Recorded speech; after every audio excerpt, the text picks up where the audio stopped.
Buenas tardes, profesor.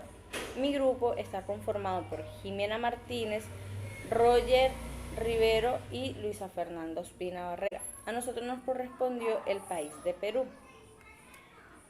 La época del terrorismo en Perú, más conocida como el conflicto armado interno, fue un periodo transcurrido entre el año 1980 y 2000.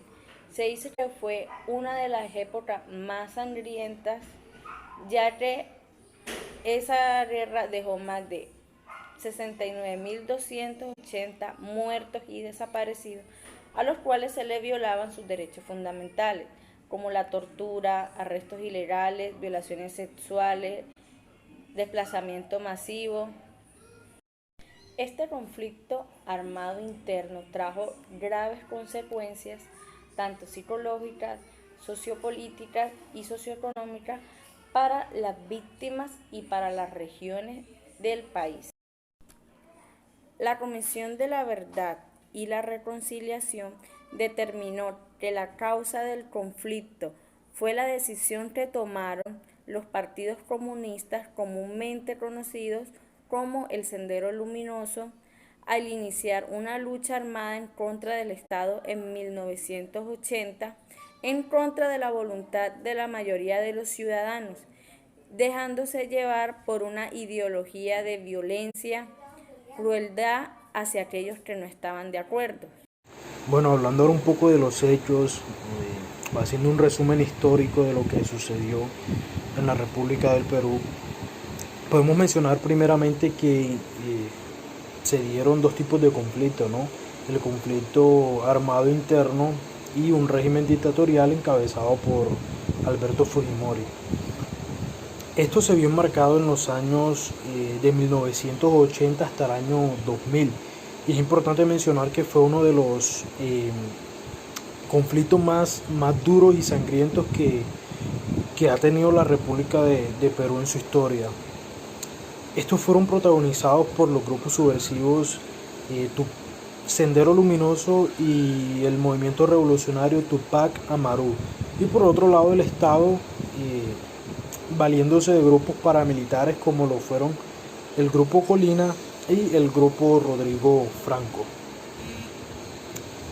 Este conflicto es importante mencionar que previo a él ya se venía deteriorando la democracia en esta república, en este país, por problemas de índole política y social que estuvieron enmarcados en los años 1968, ¿sí?, hasta el año 1975.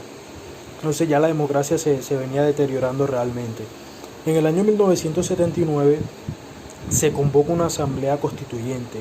¿Para qué? Para la elaboración de una nueva constitución de carácter democrático.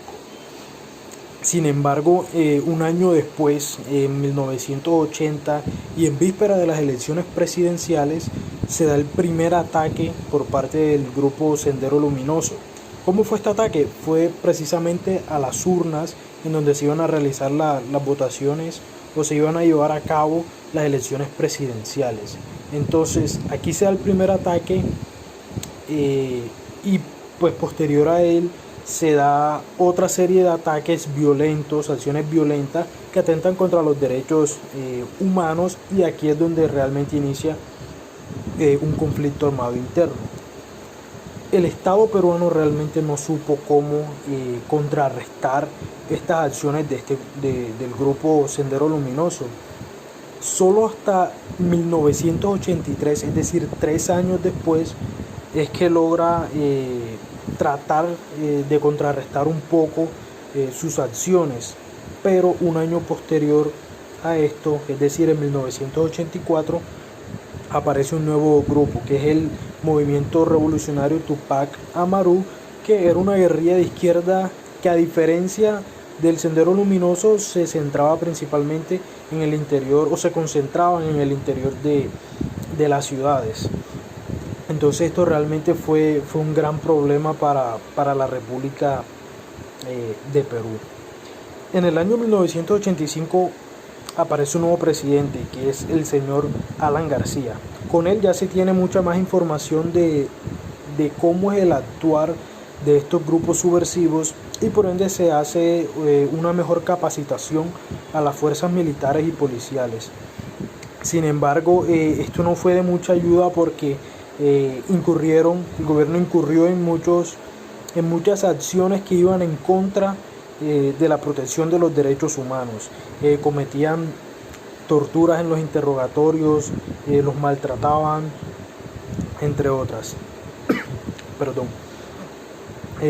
Así continuó siendo acciones o extralimitaciones por parte del gobierno, ejecuciones a diestra y siniestra. Pues obviamente esto generó una mala imagen, ¿no?, por parte del Estado frente a la población civil. Bien, en el año 1990 aparece un nuevo presidente, que fue el señor Alberto Fujimori, quien continuó al no tener un plan de acción en contra de los grupos subversivos, pues con las extralimitaciones judiciales, torturas, una cantidad de acciones que iban en contra, pues, de la protección de los derechos humanos. 2 años luego, 1992, pues lo que todos conocemos, o la mayoría de nosotros conocemos, que fue el autogolpe, un golpe de Estado llamado autogolpe, en donde su excusa fue, y me permito citar esta frase, instaurar un gobierno de emergencia y restauración nacional en 1992. En 1993 sale una nueva constitución, y que, pues, a raíz de la progresiva derrota de los grupos subversivos y la captura de sus principales líderes, entonces en 1993 termina, por decirlo así, el conflicto armado interno, e inicia entonces el régimen dictatorial por parte de Alberto Fujimori, quien, como ya lo había mencionado, continuó con una serie de violaciones a los derechos humanos, y que fue realmente algo, unos años atroces los que se vivieron con esta persona en el poder. Este régimen se prolongó hasta el año 2000, en donde ya la población civil se encontraba agotada, ¿no? Se encontraba agotada de las acciones, de las extralimitaciones por parte de las personas que ostentaban el poder. Y, pues, por decirlo así, se rebelan, ¿no?, ante tantos abusos. Entonces se da la aparición de movimientos sociales y cívicos, cuyo fin era derribar a Alberto Fujimori pues, del poder, ¿no?, acabar con estas atrocidades, con este régimen dictatorial. Y pues así fue, lo consiguieron realmente. En el año 2000 finaliza o acaba su régimen, ¿no?, su régimen dictatorial, y es en el año 2001 cuando aparece un nuevo presidente, que es el señor Alejandro Toledo. Entonces aquí es donde ya inicia o aparece, o se da más bien el proceso de transición. Aquí en el 2001 aparece la Comisión para la Verdad y la Reconciliación, en donde intenta la colecta, ¿no?, de la verdad, de todos los hechos que ocurrieron en estos 20 años, es decir, de 1980 hasta el año 2000, y ya en el año 2003 es cuando realmente se da la publicación, ¿no?, de todos estos hechos ocurridos en esta parte de la historia de la República del Perú, pues que realmente está para el olvido, realmente. Hablando un poco sobre el escenario, como ya lo había mencionado anteriormente, se dieron dos cambios, ¿no? Uno de un conflicto armado interno que pues inició en el año 1980 y que termina en el año 1993 con la derrota progresiva de estos grupos subversivos y con la captura pues de sus principales líderes. Y en este mismo año, en el año 1993, más bien en el año 1992, que es cuando se da el autogolpe por parte de Alberto Fujimori, cuando inicia el régimen dictatorial, no una dictadura total. Y termina, como lo dije anteriormente, en el año 2000 con la aparición de movimientos sociales y cívicos que se encontraban pues cansados, agotados, agobiados por el actuar de las personas que ostentaban el poder y pues así llega a su fin, logran derribar a Alberto Fujimori del poder.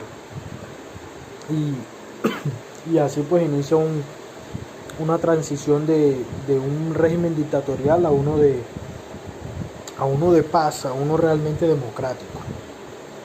Muchas gracias.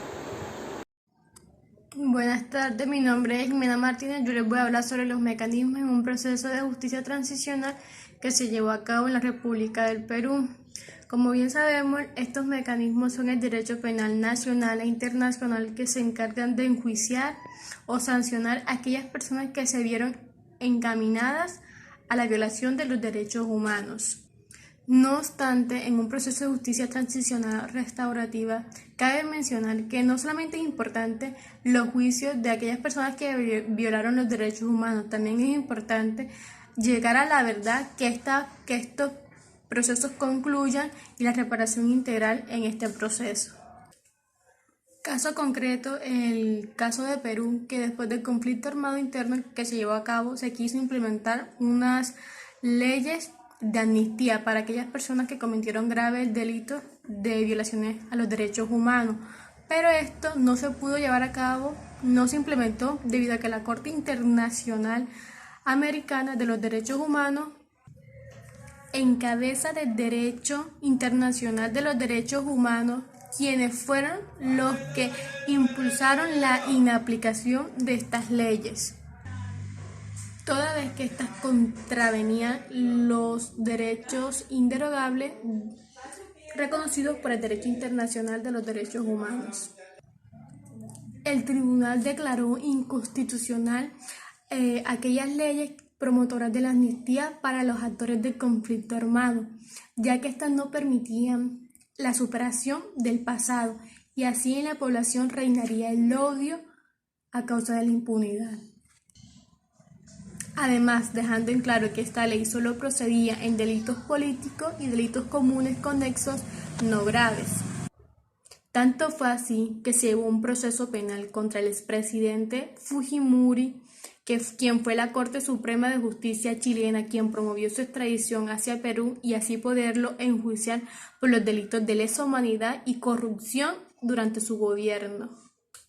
En los mecanismos, ya pasando en los mecanismos, vamos hacia la etapa de la evolución. Vemos que aquí se inserta lo que fueron los mecanismos para que se llevaron a cabo, que fueron los judiciales, que están dentro de los juicios.